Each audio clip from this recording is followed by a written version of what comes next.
پاکستان کے عوام کی توہین وہ ہر منٹ کر رہے ہیں، جتنے منٹ وہ ریزائن نہیں کر رہے. یہ مذاق بنا لیا ہے کہ جناب $6 کروڑ کی خاطر پاکستان کے آئین کی بنیادیں ہلا دی ہیں، عدلیہ کا تمسخر اڑایا گیا ہے. یہ کس قسم کی یہ جمہوریت ہے؟ ہمیں یہ بڑا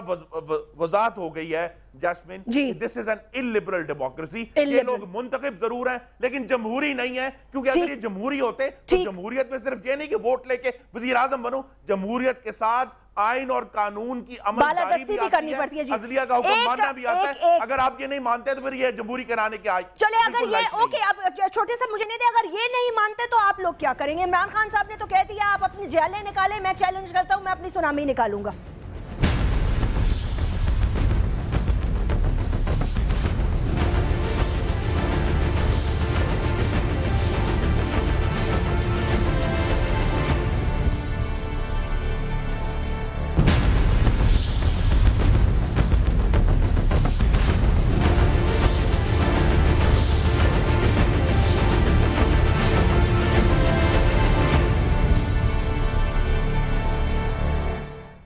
ویلکم بیک ناظرین. شیلا، آپ نے ان کی گفتگو سنی. اگر اسی طرح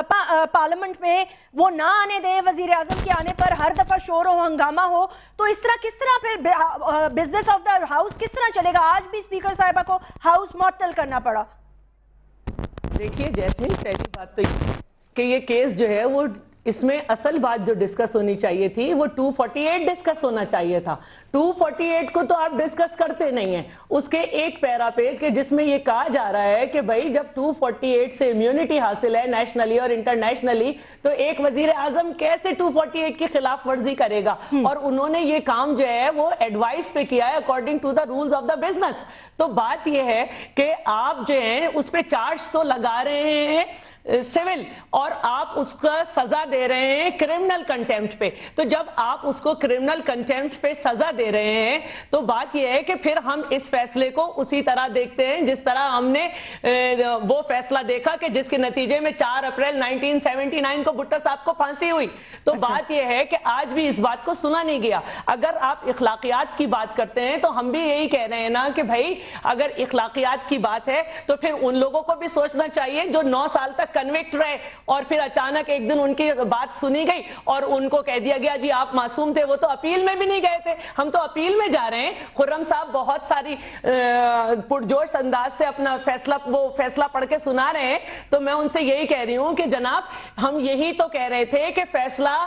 سنانے سے پہلے ہی، کیس بنانے سے پہلے ہی یہ کہہ دیا گیا، یہ کہہ کے کیس بنایا گیا تھا. مدعی جو تھے انہوں نے خود کیس بنایا تھا یہ کہہ کے کہ آپ جو ہیں وہ ڈس آنیسٹ ہیں. تو وہی مدعی تھے، وہی منصف. تو بھائی ہم یہی بات کر رہے ہیں کہ ہم کیسے مطمئن ہو جائیں. اگر آپ مطمئن نہیں ہیں جواب دینے کی اجازت دیں. جی خرم دے دیں. ویسے میں مجھے دیکھیں میں بھی سوال ایڈ کرنا چاہتی ہوں. مجھے یہ اب میں ضرور شیلا صاحب سے پوچھنا چاہوں گا، جب کورٹ یہ کہتا ہے